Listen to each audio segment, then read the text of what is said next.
کده یوسف علیہ السلام حسن په دنیا کې مشهور ہو نو د رسول الله صلی الله علیه وسلم حسن بیا داسې ہو چې د اسمانونو ملائکوم خدای ته درخواست کړو چې یا الله مونږ خو چې کله نه پیدایو نو مونږ زمکه ته نه یو تلی دا داسې حسین او جمیل پیغمبر دی چې پزمکه پیدا کړی دی نو یو ورځ خو اسمان ته راوله چې مونږ یې موږ علماء لیکي چې د معراج تلو څومره اسرار او رمایز دي نو یو صرف کې دامو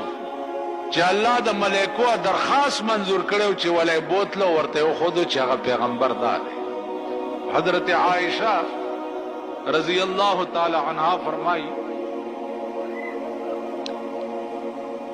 چې د سورلسمې سپوږمۍ وه او رسول الله صلی الله علیه وسلم په کټ کې پروت و نو ما به کله کله سپوږمۍ ته وکتل کله به مې د ده مخ ته وکتل نو بی بی عائشہ فرمایي چې زما دې په خدای قسمی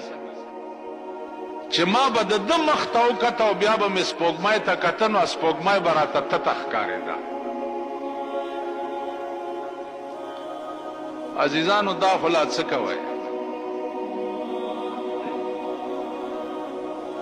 ماریا قبطیه یو وینځه وه د رسول الله صلی الله علیه وسلم وینځه وه پخوا په دې ملک یو عادت تیر دی چې د شپې به سړي ته د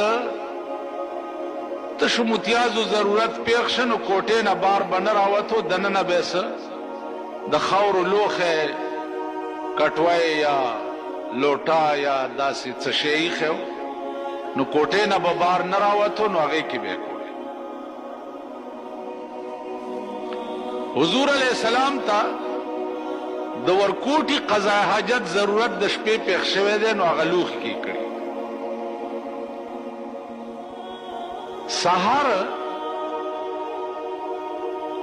هغه ماریه قبطیه ته حضور علیہ السلام فرمایل چې دننه لوښي کې څه شی دی هغه بار توی کا جلال الدین سیوطی لیکلی دي چې هغې ورته ووی چې یا رسول الله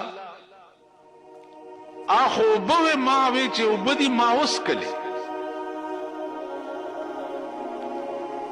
حضور علیہ السلام ورته ډېر په غوسه شو چې خدای بندې پته نه لګی اوس کې وی لوښي کې پرتې وې ما ویل چې جوړ اوبه دي جي هغه خو ما وڅکلې ورته وې ځه